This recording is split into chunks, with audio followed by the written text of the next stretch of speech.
At that time, Herod the Tetrarch heard the report about Jesus and said to his servants, "This is John the Baptist. He is risen from the dead, and therefore these powers are at work in him."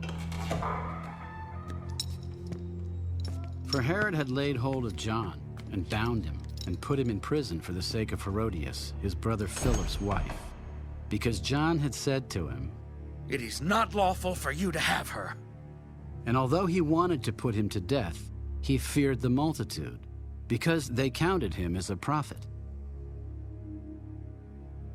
But when Herod's birthday was celebrated, the daughter of Herodias danced before them and pleased Herod.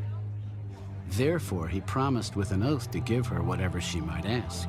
So she, having been prompted by her mother, said, "Give me John the Baptist's head here on a platter." And the king was sorry.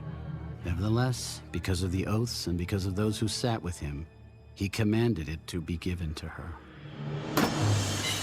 So he sent and had John beheaded in prison. And his head was brought on a platter and given to the girl, and she brought it to her mother.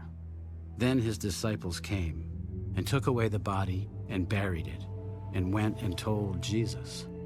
When Jesus heard it, he departed from there by boat to a deserted place by himself.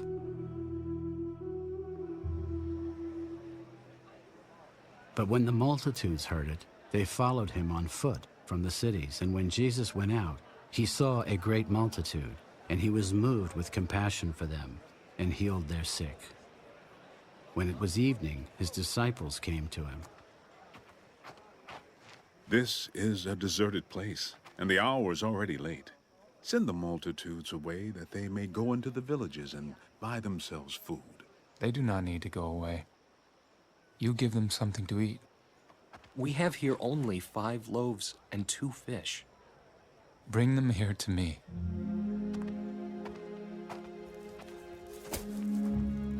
Then he commanded the multitudes to sit down on the grass.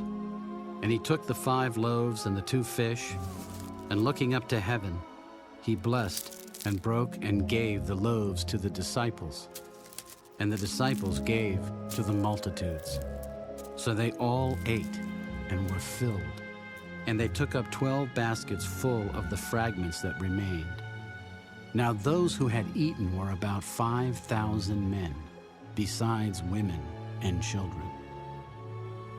Immediately Jesus made his disciples get into the boat and go before him to the other side, while he sent the multitudes away. And when he had sent the multitudes away, he went up on the mountain by himself to pray. Now when evening came, he was alone there. But the boat was now in the middle of the sea, tossed by the waves, for the wind was contrary. Now in the 4th watch of the night, Jesus went to them, walking on the sea. And when the disciples saw him walking on the sea, they were troubled. "Oh, it is a ghost!" They cried out for fear, but immediately Jesus spoke to them. "Be of good cheer! It is I! Do not be afraid!" And Peter answered him, "Lord, if it is you, command me to come to you on the water." "Come!"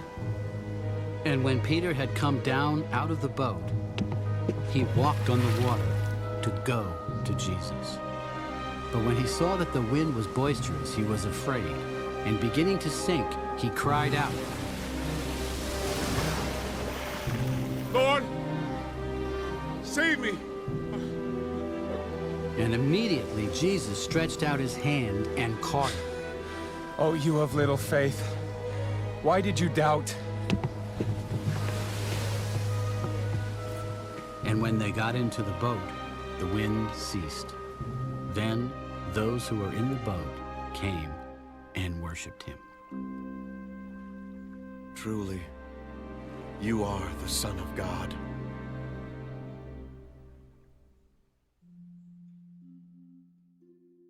When they had crossed over, they came to the land of Gennesaret.